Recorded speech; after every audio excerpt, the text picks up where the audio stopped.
मुझे बचपन से फौज में जाने का बड़ा शौक था। मैं और मेरा कज़न हम दोनों ने फैसला कर लिया था कि हम तो फौज में ही जाएंगे। ये उसी तरह का फैसला था जिस तरह बच्चे करते हैं अपने बचपन में। लेकिन जब मैं 2018-2019 में एंटर हुआ तो मैंने किताबों का मुताला शुरू कर दिया। पॉलिटिक्स में बहुत ज़्यादा इंटरेस्ट डेवलप हो गया और मुझे रियलाइज़ हुआ कि यार हमारी फौज तो बहुत ज़्यादा इंटरफेरेंस करती है हमारे पॉलिटिकल मैटर्स में और करती आई है। तो मैंने कहा मैं तो खामोश नहीं रहूँगा, आई विल डू समथिंग। उस वक्त मेरी ये नेचर थी कि भाई कुछ भी होता देखो तो कुछ ना कुछ तो करो। अभी भी है लेकिन उस वक्त बहुत ज़्यादा थी। तो मैंने कहा मैं फ़ौज में जाऊँगा और आई विल ब्रिंग रिफॉर्म्स कि इस तरह की चीज़ें आइंदा ना हो। अच्छा, इस बात का सबूत इस तरह से आपको मिल सकता है कि फ्रेंच बीच में हम गए थे ISSB से पहले। तो वहाँ पे मेरे कज़न्स या अंकल में से किसी एक ने कहा था, मेरे कज़न्स इस बात के गवाह होंगे कि लोग जाते हैं ISSB के लिए और फौज देखती है कि ये सही है नहीं है, और ये जा रहे हैं फौज को देखने के लिए कि वो कितने सही है कितने गलत है। तो मुझे ये जुमला याद है। मतलब मेरी शुरू से यही था कि यार रिफॉर्म्स लेकर आने हैं फौज में, ये इंटरफेरेंस सही नहीं है। अच्छा, तरीक़ेकार क्या होता है कि जब भी आप ISSB के लिए अप्लाई करना चाहते हो, सबसे पहले आपको सारे फैसल पेन का एक सेंटर है, army selection and recruitment centre के नाम से, वहाँ पे आपको फॉर्म सबमिट करना होता है। मैं फॉर्म सबमिट करने गया तो मोबाइल्स अलाउड नहीं होते, तो मेरे पास बैग था, बैग के अंदर मेरा हेयर ब्रश था, जॉय रूम एक कंपनी उनकी एयरपोर्ट से, और मोबाइल मैंने डाला और बाहर एक बंदे को दिया कि भाई आप पकड़ो, मैं बस फॉर्म सबमिट करके आया। मुझे लग रहा था जाऊँगा फॉर्म सबमिट करके आ जाऊँगा, मैं गया 1 घंटे तक मुझे वहीं रुकना पड़ा। जब बाहर आया तो बंदा गायब, बैग गायब। मैं बोला यार ये तो गलती हो गई। अब तक मेरे फैमिली वाले मुझे ताने देते हैं इस बात पे कि भाई आप तो बड़े केयरलेस हो, आप तो ऐसे भाई किसी को भी बैग पकड़ा देते हो। फिर इत्तेफाक से भाई ने कॉल किया तो वो उस बंदे ने मोबाइल किसी को पकड़ा दिया था, तो मोबाइल घर पे आ गया बड़ी मुश्किल से। अच्छा, जब आप फॉर्म सबमिट कर देते हो तो उसके बाद आपका एक मेडिकल टेस्ट होता है, इनिशियल मेडिकल टेस्ट। इसमें बेसिक सी चीज़ें होती हैं कि आप अंडरवेट तो नहीं हो, आप ओवरवेट तो नहीं हो, आपको कोई इंजरी तो नहीं है, फिर कुछ पुशअप्स, कुछ पुलअप्स, कुछ क्रंचेस, बेसिक सा टेस्ट। उसके बाद एक इनिशियल एप्टीट्यूड टेस्ट होता है, वो भी बहुत बेसिक होता है। फिर एक इनिशियल इंटरव्यू होता है। इस इंटरव्यू में एक ब्रिगेडियर होता है, एक मेजर होता है और एक कैप्टन होता है। As far as I remember, मेरी इन्फॉर्मेशन शायद इसमें थोड़ी गलत हो, लेकिन 3 लोग होते हैं। इंटरव्यू में बहुत टाइम लग रहा था, 2-2.5 घंटे लगे थे हमारी बारी आने में। अच्छा, जब हमारा ग्रुप नीचे उतरा ना फॉर इंटरव्यूज, ग्राउंड फ्लोर पे इंटरव्यूज थे, हम फर्स्ट फ्लोर पे वेट कर रहे थे, लेकिन जब हमारी बारी है तो हमारा पूरा ग्रुप एक साथ नीचे आया था। तो सबका इंटरव्यू 2-2 मिनट हो रहा था। जब मैं गया इंटरव्यू रूम में तो मेरा इंटरव्यू 9 मिनट तक हुआ। अच्छा, उसमें एक बात बड़ी मजे की ये थी कि मैंने उनको बातों बातों में बताया कि मुझे फैमिली में कायदे आजम कहते हैं। तो उन्होंने कहा अच्छा अगर आप कायदे आजम हो तो 14 पॉइंट्स बताओ। मैंने कहा भाई कायदे आजम होने का मतलब ये थोड़ी है कि मुझे 14 पॉइंट्स याद होंगे। वो तो उन्होंने एक स्पेसिफिक सिचुएशन में प्रपोज किए थे। मुराद ये है कि आइडियोलॉजी और कैरेक्टरिस्टिक्स के हिसाब से कायदे आजम।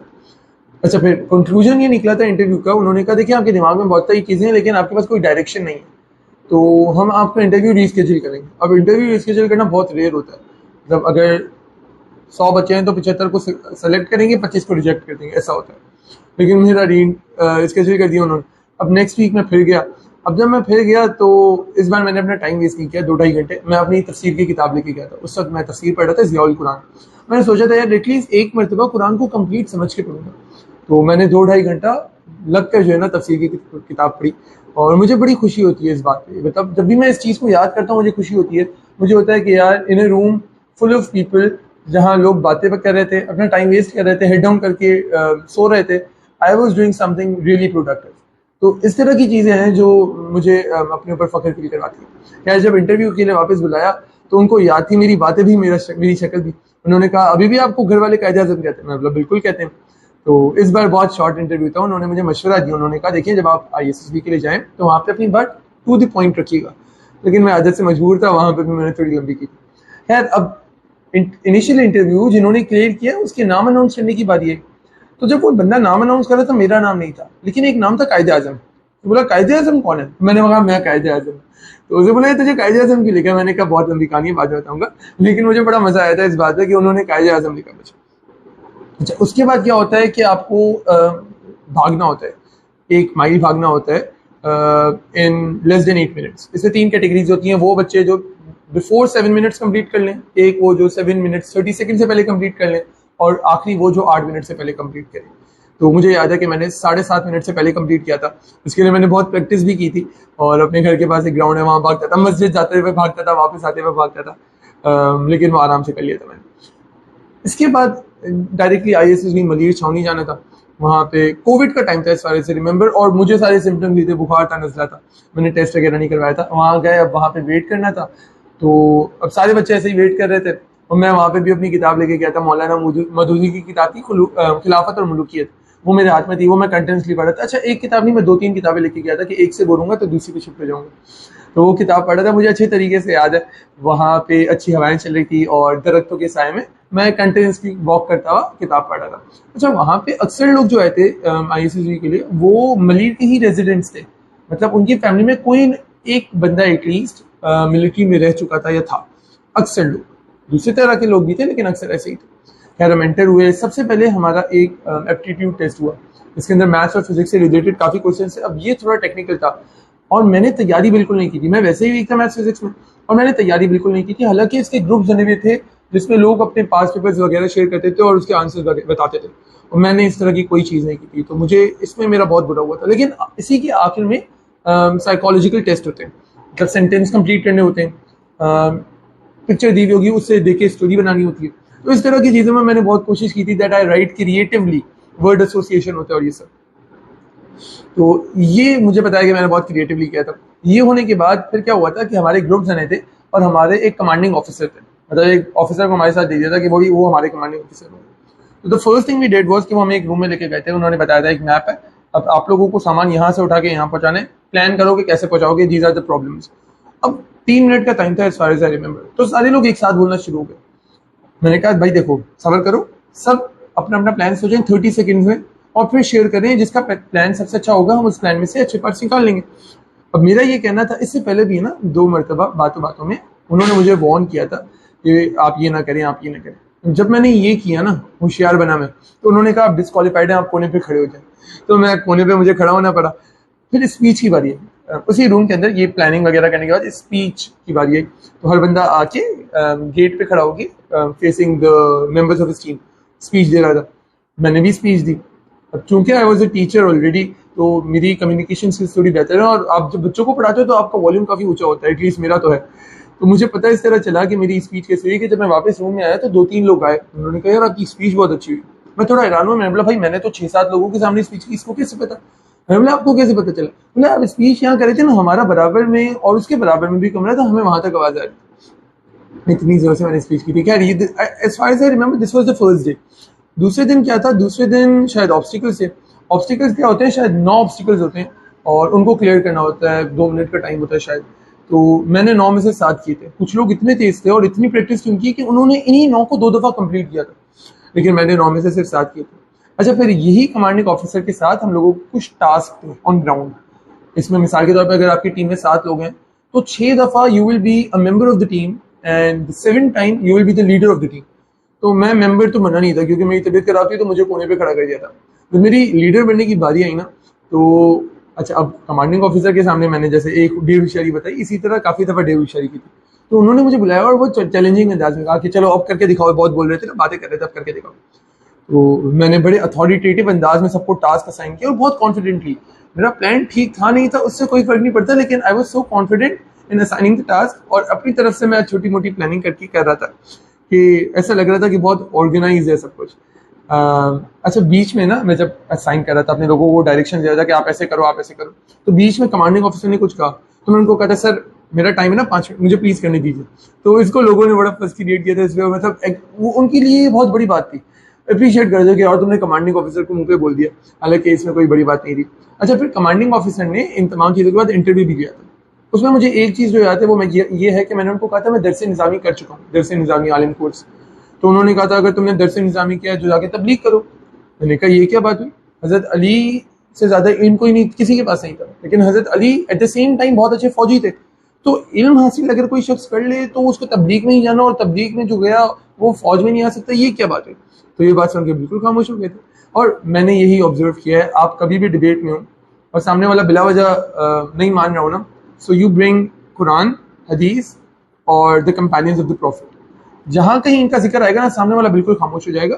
मैं इसको पॉजिटिव अंदाज में इस्तेमाल करने की बात कर रहा हूँ, लेकिन ये बहुत ज़्यादा इम्पैक्टफुल है। लोग फौरन से खामोश हो जाते हैं, अगर उनको डिफरेंस भी होगा ना, डिफरेंस ऑफ ओपिनियन होगा एक्सप्लेनेशन में, वो नहीं बोलेंगे। अक्सर लोग खामोश हो जाएंगे क्योंकि उनको होता है कि यार हम कहीं इस्लाम के खिलाफ ना चले जाएं। अच्छा, ये कमांडिंग ऑफिसर के साथ हो गया। अब जब मैं रूम में आया ना, तो दूसरे रूम से लोग आना शुरू हो गए कि यार तुमने कमांडिंग ऑफिसर को क्या बोला, तुमने कमांडिंग ऑफिसर को क्या बोला। अब सबको मैं अपनी इंटरव्यू की दास्तान सुना रहा हूँ, लेकिन मैं हैरान कि ये सब आ क्यों नहीं। तो मुझे पता चला एक लड़का था जो हर रूम में जाके मेरी जो है वो दास्तानें सुना रहा था कि इसने कमांडिंग ऑफिसर का मुंह बंद करवा दिया, कमांडिंग ऑफिसर का मुंह बंद करवा दिया। मुझे बड़ी हंसी आई इस बात। अच्छा, फिर आखिरी इंटरव्यूज थे, 2 इंटरव्यूज होते हैं इसके बाद, एक साइकोलॉजिस्ट लेती है और एक डिप्टी लेता है। तो साइकोलॉजिस्ट, अच्छा इन दोनों के इंटरव्यूज 30-30 मिनट 40-40 मिनट चलते हैं। साइकोलॉजिस्ट का जो इंटरव्यू था उसमें मुझे अच्छे तरीके से याद है, साइकोलॉजिस्ट ने कहा कि मैंने आपकी वो जो आपने आंसर्स लिखे हैं साइकोलॉजिकल टेस्ट में वो पढ़े और वो इतने वियर्ड हैं। मैं बोला फॉर एग्जांपल, उन्होंने कहा जैसे आपने इंसान लिखा हुआ था तो उसको कंप्लीट करना था, तो आपने ये लिखा है कि इंसान की ख्वाहिशात कभी पूरी नहीं होती, तो ये क्या बात हुई। मैंने बोला ऐसा ही है, हुजूर सल्लल्लाहु अलैहि वसल्लम की एक हदीस है कि इंसान को अगर ओहद पहाड़ जितना भी सोना मिल जाए, या ओहद पहाड़ सोने की फॉर्म में मिल जाए, तो वो ये ख्वाहिश करेगा कि उसको एक और पहाड़ मिल जाए, मतलब उसकी ख्वाहिश पूरी नहीं होगी कभी भी। इस पे वो खामोश हो गई। मुझे याद है उन्होंने एक और एतराज किया था ऐसे ही, और उसको भी सपोर्ट करने के लिए मैं कुरान की हदीस से मैंने स्टेटमेंट किया था। अच्छा, डिप्टी का इंटरव्यू भी बड़ा मजे का था। उन्होंने सबसे पहले मैंने तो उनको बता दिया था भाई मैं फौज में आना क्यों चाहता हूँ। मैंने कहा था देखिए फौज एक अच्छा इदारा है, तो मैं चाहूंगा कि मैं इस अच्छे इदारे से बेनिफिट करूं और मेरे अंदर कुछ अच्छी सलाहियत है। मैं ये चाहूंगा मेरी उन अच्छी सलाहियतों से फौज को मजीद बेहतर बनाने में मैं हेल्प कर सकूं। उन्होंने एक सिचुएशन दी थी जो मुझे अच्छे तरीके से याद है। उन्होंने कहा था कि भाई आप सेलेक्ट हो गए, लेकिन एक और बंदा है जो फाइनेंशियली बहुत ज़्यादा डिस्टर्ब्ड है और वो अकेला कमाने वाला है। वो कहता है कि आप मुझे अपनी जॉब दे दो, तो आप दोगे? तो मैंने इसका जवाब दिया था नहीं, मैं नहीं दूंगा। उसके जो फाइनेंशियल क्राइसिस है उनको सॉल्व कर दूंगा, उसके लिए मैं बिजनेस सेटअप कर दूंगा, उसको जॉब दिलवा दूंगा।